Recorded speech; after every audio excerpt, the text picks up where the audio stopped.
So Medicaid is a broad program that's offered throughout the country, and it offers assistance, medical assistance, for a number of different groups: children, the disabled, working disabled, and the adults who just happen to be low income or between jobs.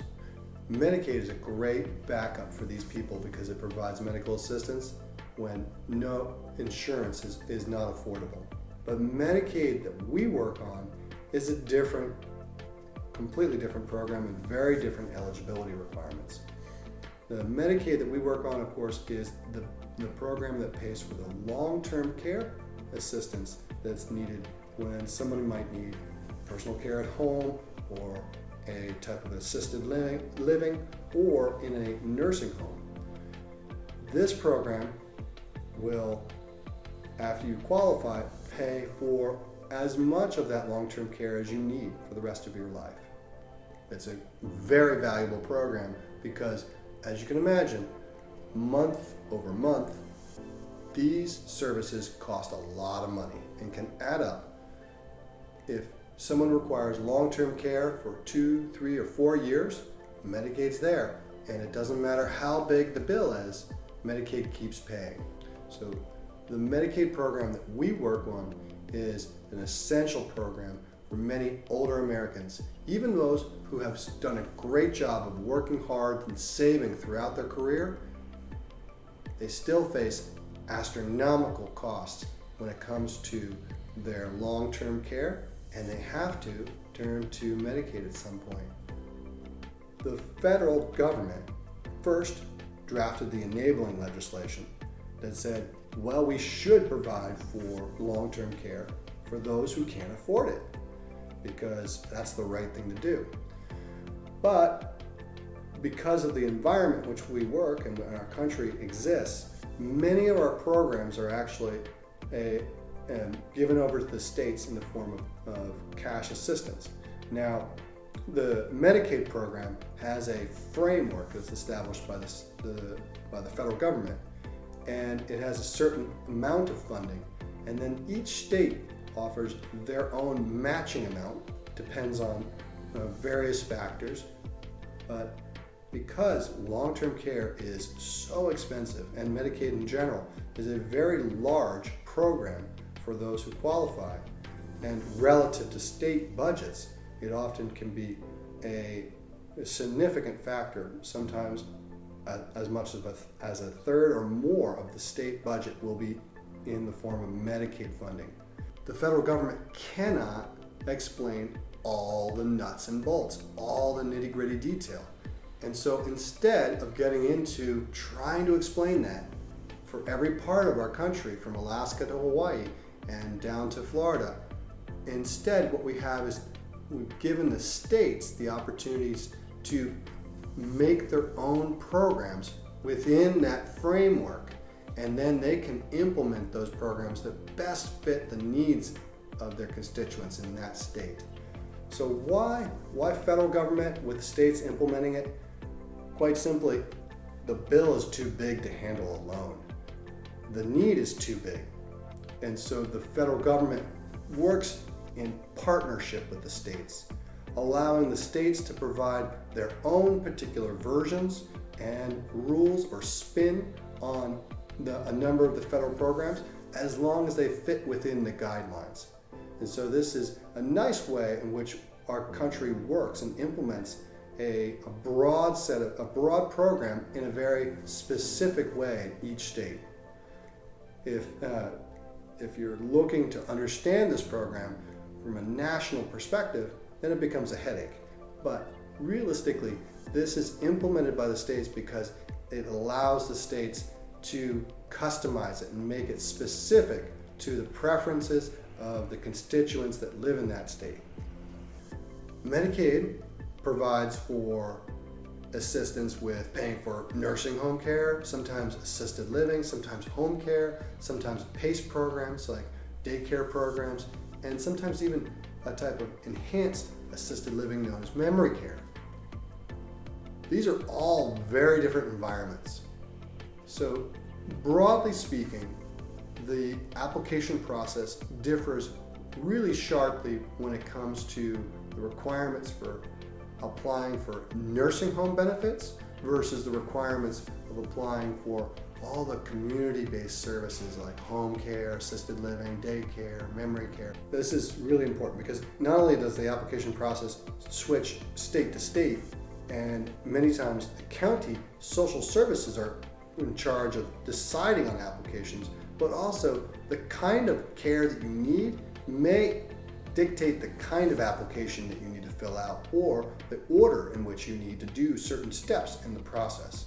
So needless to say, it's complicated, and few government services are very well, have a very good system of explaining all of those steps to people needing Medicaid. These services, unlike a nursing home, when you've been admitted to a nursing home, the nursing home does the job of establishing, well, what kind of care does that person need, how much care, and can establish really clearly for the purposes of Medicaid eligibility whether they've met that threshold of a certain level of care. When you're in the community, you don't have the facility helping with that determination for your level of care. So the applicant, importantly, has the burden to show to the caseworker that they have met their level of care requirements to receive the same kind of benefit for long-term care, but in their community, in their home or assisted living. And this is really important. So this is generally known as a level of care assessment. And these assessments are part of the application process for community-based services such as home care, assisted living, memory care, or daycare programs. So when you're married and you're needing long-term care, there's a very different process and very different eligibility rules for you. The assumption is you're not going to be applying at the same time as your husband or your wife. You're able to separate your applications because many times as a couple, you don't need the same care at the same time. And one spouse will be exhibiting needs that are far higher. The advantage of this is that the spouse who is applying can shift many of the monies or resources to the spouse. They can protect the home, they can have a certain amount of income in their name that's not considered for their husband or wife's application, and they also can protect a certain amount of resources in their name that are free and clear above and beyond the applicant. We all think we're going to get older together, but we don't exactly get older at the same rate and have the same needs at the same time. So allowing the applicant, a married applicant, to split their application between them and their spouse allows you to do something very different for long-term care applications. Many of the times, that spouse is entitled to more resources and income, the spouse who's not applying. And so the application becomes much more complex to determine how much income is allowed for the spouse and how much resources are allowed for the spouse. And by doing so, how much is left over in the name of the applicant spouse. So as a couple, when you're married and you're needing long-term care services, the application process is very different. The good news is it offers a lot of advantages to a spouse who is not the applicant, the at-home spouse or the well spouse as they're called. And in these cases, our firm, Eldercare Resource Planning, can help families to make sure to maximize the savings for that spouse who's staying at home, while also enabling quick access to their husband or their wives' long-term care benefits through the Medicaid program. Things are changing. So our team, we have dedicated individuals who work just on policy, not on casework, but just on policy, staying abreast of all the changes. Let's think about it this way. There are changes to the benefits, there's changes to the eligibility, and there's also changes to the estate recovery program all the time. The states and the federal government have needs to maintain their programs and evolve them over time. And they also have the needs to update critical numbers like the income limit and asset limits and other limits that they've established. And these must be updated annually. So there is a lot of changes out there.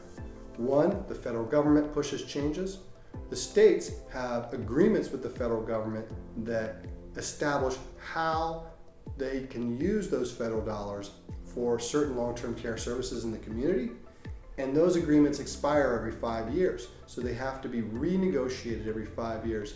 And therefore, many times the programs turn over and new programs evolve as the old programs expired. And every year there are changes to the numbers. How much income can you have? How much resources can you have? How expensive can your home be and still be exempt? All these numbers and many more change with the federal cost of living adjustments that they do every year. And also the federal poverty level. These are numbers, they're statistics that are published by the federal government annually. So you can imagine that as they filter through, they affect many different programs. It is mind-numbing how complicated it is. Not just to get a snapshot of what it's like right now, what requirements are effective, what have expired, but to follow the changes throughout the process. That's why Eldercare Resource Planning has dedicated staff working constantly, full-time, on just keeping up with all the changes. So we not only are gathering that information and making sure our team of Medicaid specialists have the most up-to-date information on eligibility, programs, and any other specifics that affect our clients, but we're also taking all that information we're learning and we're publishing it. We're making it broadly available, free of charge, on our websites. So this is our commitment to try to keep following the ball through the process as long-term care policy evolves and as government mandates change. We want to make sure that clear, consistent, authoritative information is available to not only our team, but everybody out there.